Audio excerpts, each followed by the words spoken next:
जय हिंद दोस्तों, आपके सामने फिर हाजिर हूँ एक भारत और पाकिस्तान का शानदार जंग की कहानी लेकर। उम्मीद करता हूँ आपको पसंद आएगा। दोस्तों, दिसंबर की ठंडी हवा रूह को कपा दे रही थी। घास की नोक पर ओस की बूंदें जम रही थी और सामने खड़ी थी भारतीय सेना की एक छोटी सी टुकड़ी, जिसमें भारत माता के वीर बहादुर बेटे मुट्ठी भर जवान, जिनके पास हथियार गोला बारूद तो कम था, लेकिन उनके हौसले असीमित थी।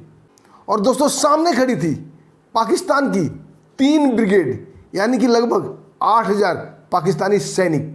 लेकिन दोस्तों, कोई सोच भी नहीं सकता था भारत माता के मुट्ठी भर सैनिक 8000 पाकिस्तानी सैनिक को घुटने पर ला देगा और उन्हें आत्मसमर्पण करने पर मजबूर कर देगा। दोस्तों, एक कहानी है भारत माता के बहादुर बेटे की, उस शेर दिल भारतीय सेना की, जिन्होंने अपनी साहस के दम पर, अपनी रणनीति के दम पर 8000 पाकिस्तानी सेना को धूल चटा दिया, असंभव को संभव कर दिखाया। आइए दोस्तों, पूरी कहानी जानते हैं विस्तार से। हम भी भारतीय सेना का एक जवान हूँ। दोस्तों, आप लोग एक बार फिर से शुक्रिया भारतीय सेना के इस जवान को आप लोग सपोर्ट कीजिए। जय हिंद। दोस्तों, ये कहानी है 7 दिसंबर 1971 की, जब 180 आर्मर्ड ब्रिगेड की 24 इन्फेंट्री बटालियन को 4 दिन का रेस्ट दिया गया था, क्योंकि तभी बांग्लादेश अलग होने की रणनीति पर चल रही थी और ये जवानों ने वहाँ पर अदम्य साहस दिखाया था और अपने कुछ अनोखे कारनामे किए थे, जिनसे ब्रिगेड कमांडर खुश होकर इन्हें 4 दिन का अवकाश दिया था। अवकाश तो नहीं कहा जा सकता दोस्तों, इन्हें 4 दिन आराम दिया था ताकि ये अपने रहन सहन, अपने कपड़े उपड़े धो लें, नहा धो लें।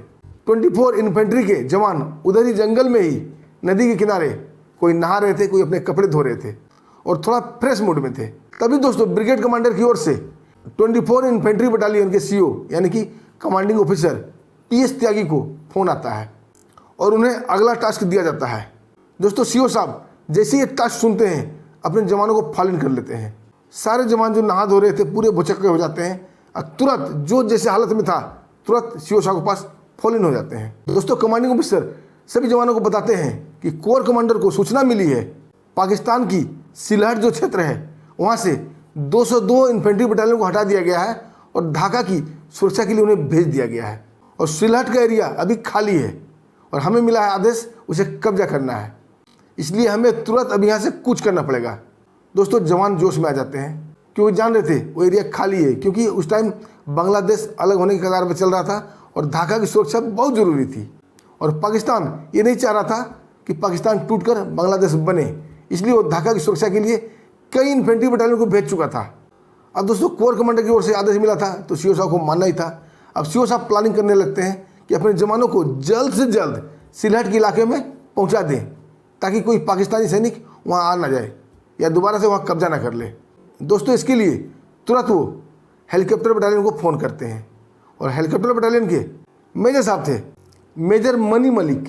मेजर मनी मलिक एकदम आनंद फानंद में तुरंत अपने सारे हेलीकॉप्टर को भेजते हैं और जवान को बैठाकर तुरंत सिलहट के इलाके में पहुंचा दिया जाता है। फटाफट जवान सिलहट के इलाके को अपने कब्जे में लेने लगे। तभी दोस्तों, उनके ऊपर अल्लाह अकबर का नारा लगाते हुए पाकिस्तानी सेना हमला कर देती है। भारतीय सेना को कुछ भी समझने और सूझने का मौका नहीं मिला।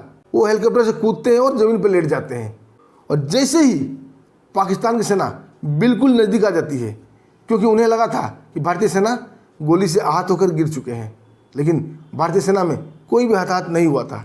जैसे ही पाकिस्तानी सेना नज़दीक आती है, भारतीय सेना जय माता दी की बोलकर और हर हर महादेव को नारा लगाते हुए, जय श्री राम बोलते हुए पाकिस्तानी सेना के ऊपर ब्रस्ट फायर शुरू कर देती है। दोस्तों, पलक झपकते ही पाकिस्तान के सैकड़ों जाबाज वहाँ गिर जाते हैं और धूल चाटने लगते हैं। दोस्तों, उस वक्त तो खतरा टल गया, क्योंकि जो बचे कुचे पाकिस्तानी जवान थे वो भाग गए थे और भागकर गांव में शरण ले ली थी। लेकिन जैसे ही भारतीय सेना वहाँ गश्त करने लगी और एरिया का मुआयना करने लगी, उन्हें पता चल गया कि पाकिस्तान की 3 ब्रिगेड यहाँ डिप्लॉय है, यानी कि 8000 सैनिक यहाँ पर मौजूद है। उन्हें गलत सूचना मिली थी कि 202 बटालियन ढाका के लिए रवाना हुई है, लेकिन ढाका के लिए रवाना नहीं हुई थी। उल्टा 315 इन्फेंट्री बटालियन सिलहट के लिए रवाना हो गई थी। मैसेज का आदान प्रदान जो है उल्टा हो गया था। अब वहाँ सैनिक की संख्या बहुत ज़्यादा हो गई थी। भारतीय सेना का एक जवान मेजर मलिक के पास आता है, बोलता, साहब हम लोग फंस गए हैं, हमारे पास सिर्फ आधी बटालियन सेना है, यानी कि 384 जवान हमारे हैं भारतीय सेना के, और दुश्मन के यानी पाकिस्तान के 8000 से ऊपर जवान मौजूद हैं। ऑफिसर्स और जेशो मिलाकर लगभग 10,000 सेना उनकी है। अगर उन्हें ये पता चल जाए कि हम सिर्फ 384 जवान हैं तो मिनटों में हमारे ऊपर हमला कर देंगे और हम कहीं के नहीं रहेंगे। अब मेजर मलिक, कर्नल PS त्यागी और एक बहादुर लेफ्टिनेंट कर्नल साहब थे, उनका नाम था लेफ्टिनेंट कर्नल हरोल्लिकल। ये तीनों आपस में सलाह विचार करने लगते हैं। पूरे जवान वहीं सामने बैठ जाते हैं। कर्नल PS त्यागी बोलते हैं हम लोग वापस नहीं जा सकते अब, क्योंकि हमें हेलीकॉप्टर से यहाँ पर लैंड किया गया है, और अगर हम हेलीकॉप्टर से वापस जाते हैं हमें बहुत वक्त लग जाएगा, और तब तक पाकिस्तानी सेना को ये खबर भी मिल जाएगी कि हम भाग रहे हैं और हमें वो जिंदा नहीं छोड़ेंगे। अब मरना ही है तो लड़ के मरेंगे, और मरने से पहले जितना हो सकता है पाकिस्तानी सेना को मारेंगे। एक बार दोस्तों जोर से फिर हर हर महादेव का नारा गूंजता है, और सभी सैनिक जोश में आ जाते हैं, बोलते हैं साहब हम एक एक आदमी 100 को मार के मरेंगे। दोस्तों अपने जवानों का ये जोश देखकर कर्नल PS त्यागी साहब बहुत खुश होते हैं। अब दोस्तों युद्ध नीति वार नीति बनने लगती है। कहते हैं दोस्तों लड़ाई में संख्या मायने नहीं रखती, मायने रखती है रणनीति, और रणनीति पर चलने वाले बहादुर जवान। अब दोस्तों PS त्यागी साहब अपने जवान को छोटे छोटे टुकड़ी में बांटते हैं और सिंगल लाइन खड़ा होने को बोलते हैं। अपने घातक हथियार लेकर सिंगल लाइन खड़ा रहो और दूर दूर तक एरिया में फैल जाओ, 8-8, 10-10 की संख्या में, ताकि जहाँ भी नजर आए भारतीय सेना नजर आए और पाकिस्तानी सेना यहीं से धोखा खा जाए। और जब भी मौका मिलो घात लगाकर 2 टुकड़ी मिलकर उन पर हमला कर दो, उन्हें घायल करो, उन्हें मारो। और दोस्तों ये रणनीति उनकी काम कर जाती है। अब भारतीय सेना 10-10, 15-15 की टुकड़ी बनाकर चारों दिशाओं में फैल गए, बहुत दूर दूर तक फैल गए। अब पाकिस्तानी सेना जहाँ भी देखती भारतीय सेना, और बार बार हेलीकॉप्टर वापस आ रहा था जा रहा था, वापस आ रहा था जा रहा था। बात ये थी जो हताहत हो रहे थे जवान, उन्हें ले जाने के लिए आ रही थी वो, यानी कि घायलों को ले जा रही थी। लेकिन पाकिस्तानी सेना क्या लगने लगा, हेलीकॉप्टर से भारतीय सेना और भी डिप्लॉय हो रही है, और आ रही है और आ रही है। इसे वो काफ़ी डर जाते हैं।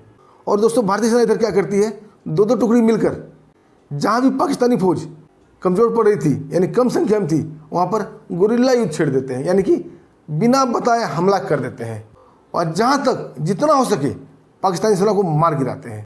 अब दोस्तों पाकिस्तानी सेना के अंदर एक डर बैठ गया था, और हेलीकॉप्टर निरंतर आ रही थी जा रही थी, यानी कि घायलों को लेकर जा रही थी।